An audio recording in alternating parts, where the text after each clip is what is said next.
today's video, we follow the climber who celebrated on Everest but never returned. After 5 years of waiting, she reached the summit to toast for her second life, unknowingly stepping into the very hour that would claim it. What followed was a tragedy so precise, it remains one of the mountain's most haunting ironies.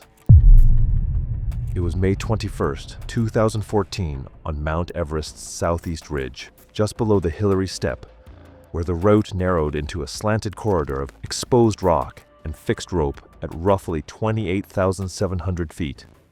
The sky was clear, the winds were manageable, and the summit behind them looked calm enough to justify the effort it had taken to reach it. But the air was thin, movement was slow, and the ridge was crowded with climbers descending on limited strength, each one relying on the same narrow line of rope and the assumption that it would continue to hold as it always had. Maribel Cruz was 41 years old and worked as a logistics manager in Albuquerque, New Mexico. For years, climbing Mount Everest had been a long-term goal she planned around carefully, but a breast cancer diagnosis put that goal on hold for nearly 5 years. Treatment, recovery, and medical clearance reshaped her timeline, forcing her to postpone the expedition she had once expected to attempt in her mid-30s. When her doctors finally cleared her for strenuous activity, she began rebuilding toward the climb with the intention of finishing what had been delayed. She returned to training immediately. She joined a local hiking group, enrolled in formal mountaineering courses, and spent the next 18 months gaining experience step by step rather than chasing speed. Her preparation included winter ascents in Colorado, guided glacier travel in Alaska, and multiple high-altitude trips designed to test acclimatization and endurance. She was not sponsored and had no public following. The expedition was funded through personal savings, overtime work, and contributions from a small circle of friends. She planned her summit attempt to coincide with her birthday, intending the climb to mark both the milestone and what she described to others as a second chance at life. On the mountain, she wore a single patch from a cancer support organization where she volunteered, helping patients coordinate transportation, meals, and treatment schedules. Her approach to climbing reflected her professional background. She labeled oxygen bottles, carried a spare regulator taped to her pack, and kept handwritten checklists on waterproof paper covering hydration, mask seals, carabiner gates, and glove use. Guides noted during acclimatization rotations that her movement was deliberate and slower than average, especially above Camp 3. At higher altitude, she became more conservative during transitions and technical sections, maintaining steady forward progress, but pausing longer than others when clipping in, adjusting equipment, or stepping through uneven terrain. That approach minimized small mistakes, but increased the amount of time she spent in exposed sections of the route above 28,000 feet. The South Col route above Camp 4 is a managed corridor rather than a wilderness wander.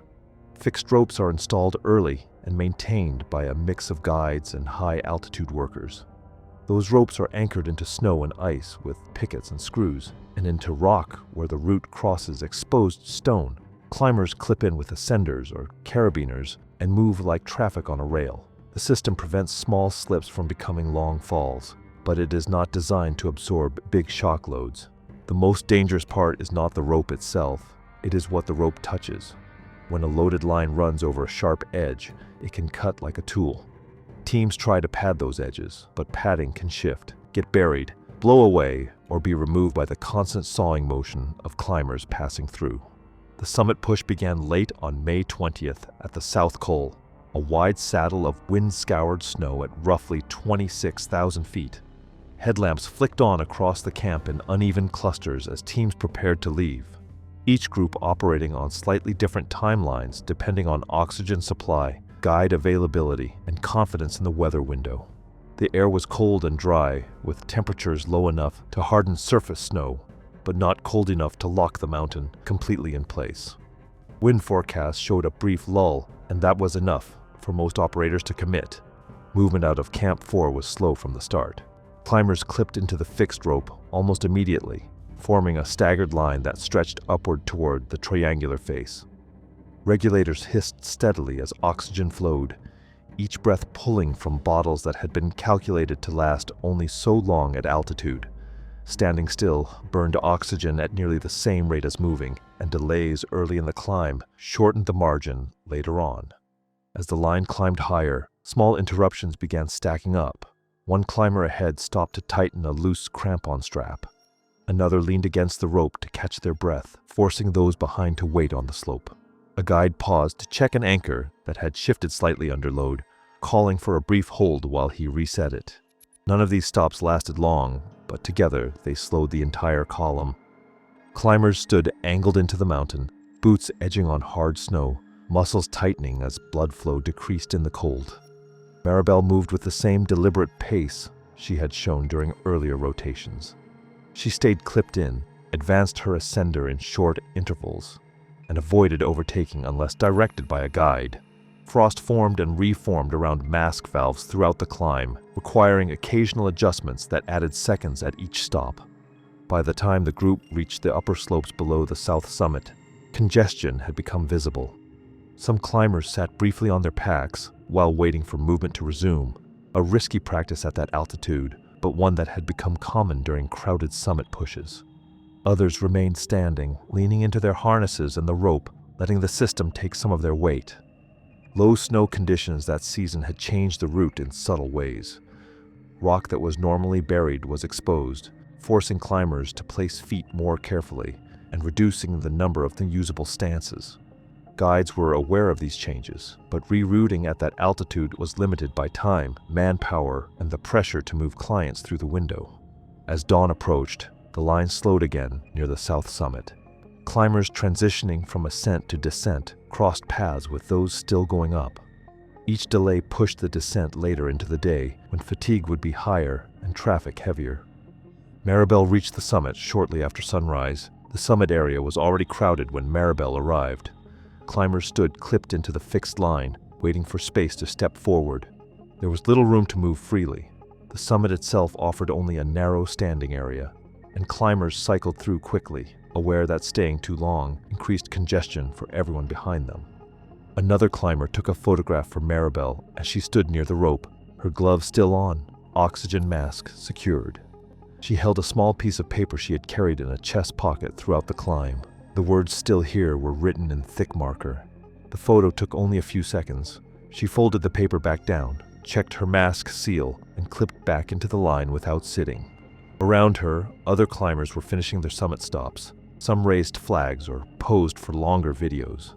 Guides urged people to move on, pointing down the route and tapping their watches. The descent began immediately below the summit, with climbers reversing direction along the same fixed ropes. As descending climbers met those still pushing upward toward the top, the route narrowed as it approached the Hillary step, and spacing became difficult to maintain. Several climbers stopped just below the summit. Maribel moved into the descent line without hesitation. She maintained the same careful rhythm she had used on the ascent. Her pace was slower than some, faster than others, but the route did not allow overtaking. When climbers ahead paused, she paused with them, standing angled into the slope while the rope supported part of her weight. Guides called for brief holds while managing opposing traffic. Each stop lasted seconds or minutes. By the time Maribel reached the area just above the Hillary step, the sun was fully up. The snow surface softened slightly, and wind gusts funneled through the ridge. The route below narrowed further, forcing climbers to cluster near anchor points. 2 fixed ropes ran close together through this section, and in the glare and thin air, the line bowed slightly under the combined load of multiple climbers, a normal sight on busy summit days. Maribel continued downward toward the bottleneck below the Hillary step, clipped into the same fixed line as the climbers around her, moving into a section where spacing tightened and the margin for error narrowed. The fixed ropes ran through this section in short, closely spaced segments, anchored to a mix of ice and exposed rock. With traffic coming from both directions, guides were forced to manage flow one climber at a time. Several people ahead of Maribel stopped to rest while clipped in. A climber ascending from below struggled to step up onto the platform, while another climber above held position, clipped into the same rope. Carabiners clicked against rock as climbers shifted position. Wind gusts pushed across the ridge, knocking balance off just enough to make every step deliberate. Maribel stood angled into the slope, one boot lower than the other, maintaining 3 points of contact while she waited for movement ahead. The rope in front of her ran upward toward the Hillary step, disappearing behind a rock bulge. Several small slips occurred in the minutes before the line began moving again. One climber lost footing briefly when a crampon point skated across rock before catching.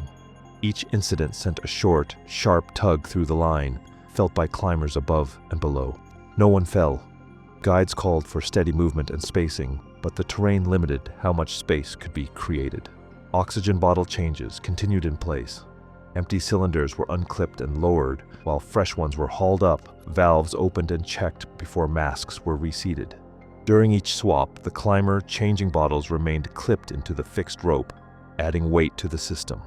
Climbers behind waited, unable to pass. As movement resumed, the line surged forward in small increments. Climbers advanced a few feet, stopped, then advanced again. Each surge transferred load along the rope, pulling it taut and then allowing it to relax. The rope slid slightly across the rock with each movement, its position shifting by inches as it bore weight from different angles. Maribel advanced when signaled, sliding her ascender down, stepping carefully, then stopping again as the climber ahead paused. The rope remained under constant tension, carrying the weight of multiple bodies at once. The exposed rock in this section left little buffer between rope and stone. By the time the climber above her stopped to manage his oxygen system, the rope segment connecting them was already holding a steady load, stretched across the ridge and pressed against the bare rock where the padding had thinned. The climber above Maribel stopped just short of the next anchor point to manage an oxygen bottle change. He remained clipped into the fixed rope while loosening the empty cylinder from his pack and reaching for the replacement. The terrain there was uneven, with hard-packed snow thinning into exposed stone. His boots rested on mixed footing, front points biting into snow while rear points pressed against rock. As he shifted his weight to free one hand, his right crampon failed to seat fully. The front points skated across the rock for a fraction of a second before catching again. The movement was short, no more than a few feet, but it transferred force sharply into the rope. Several climbers felt the tug at once. The fixed line was already carrying steady weight from multiple climbers below and above. Instead of pulling straight down, the sudden load yanked the rope sideways. The line tightened instantly, drawn hard against the exposed limestone edge that crossed the route at an angle. Padding that had once covered the contact point had shifted several inches downslope, leaving bare rock under tension. Witnesses later described the sound as a single sharp crack, clean, brief, and out of place among the usual wind, metal clicks, and foot movement. It did not echo. It stopped abruptly. The rope did not stretch or snap in stages. Under lateral tension, the fibers were pressed tightly against the stone and failed at once. The cut was clean. The upper section recoiled toward the anchor, whipping backward as tension released. The lower section, the segment Maribel was clipped into, went slack immediately. Maribel had been leaning back slightly, using the rope to maintain balance while her crampons held the slope. When the tension vanished, her boots slid on the angled surface. Wind-packed snow gave way to loose rock dust beneath her feet. The slide accelerated faster than footing could recover. Her gloved hand moved toward the rope, but her ascender was already attached to the severed segment. The device remained locked onto the line as designed. The line itself was no longer connected above. Her body rotated backward as her feet lost purchase. Climbers above later reported seeing her knees straighten and her shoulders roll as her weight shifted away from the ridge. In the next moment, she dropped out of view over the Kangshung side. A helmet camera worn by a climber higher on the route captured the failure in unstable frames. The footage showed the rope vibrating under load, then snapping slack. A dark figure moved downward and vanished beyond the edge of the frame. The audio recorded the crack, followed by shouted warnings and sudden movement as climbers reacted. The severed rope whipped across the anchor point, striking rock before settling. The loose end flicked downward and disappeared, pulled by the weight below. Carabiners struck stone as climbers shifted to secure themselves. Guides shouted instructions, directing climbers to hold position and clip into secondary anchors. The fall itself was not fully visible from the ridge. Below that section, the southeast ridge broke into rock ribs and hard snow benches that angled sharply downward. In the helmet footage, Small clouds of snow appeared briefly below the ridge. After that, only blowing spindrift filled the frame. The rope segment attached to Maribel followed her during the initial drop. Guides later reported seeing the loose end pulled taut for a moment before vanishing, suggesting it had caught briefly on rock before being dragged free. On the ridge, the immediate priority shifted to preventing additional casualties. Guides secured the remaining rope, tied off the cut section, and redirected climbers to the secondary line. Movement stopped completely while anchors were checked and spacing re-established, exposed to wind and sun, waiting for the route to stabilize. Several people remained attached to the compromised section until they could be redirected to secondary anchors. The exposed nature of the ridge left little room to step aside. Everyone present remained where they were, secured and waiting. A Sherpa from Maribel's team moved first, clipping into a nearby anchor point before leaning outward to inspect the failure. The severed rope end was visible, the fibers cleanly cut and snapping in the wind. There was no remaining connection between the upper and lower segments. No one attempted to look further downslope. The terrain beyond the ridge dropped away steeply, out of sight, with no fixed lines and no safe way to descend from that position. We cover more real climbing disasters like this, so subscribe if you want to understand how routine systems on Everest can fail without warning. A guide radioed Camp 4 at the South Col. The message was brief and factual. Fixed rope severed below the Hillary step. One climber fallen to the east, presumed fatal. Camp 4 acknowledged and requested the time, approximate location, and identifying details for the incident log. The exchange lasted less than a minute. There was no discussion of rescue. At that altitude and location, no descent into the Kangshung face was possible without placing additional climbers in immediate danger. Attention shifted to stabilizing the route. Guides tied off the remaining rope to prevent further movement, secured anchors that had been stressed by the failure, and began rerouting climbers onto the secondary line. Those still clipped into the damaged section were moved one at a time. Each transition took time. Climbers stood stationary on the slope, oxygen flowing, legs cooling as blood circulation slowed in the cold. Traffic backed up quickly. Climbers above the Hillary step were instructed to hold position until the route below was secure. Those descending were told to remain clipped in and wait for signals to move. Some climbers sat briefly on their packs while secured. The ridge remained crowded, and spacing was difficult to maintain. Maribel's teammates reached the failure point several minutes later. They saw the severed rope, the exposed limestone edge, and the anchor where the upper section had snapped back. A physician from another team who had been nearby later documented that the failure occurred too quickly for intervention, and that the sound of the rope cutting was the clearest indicator of what had happened. No additional radio traffic followed beyond updates on route status.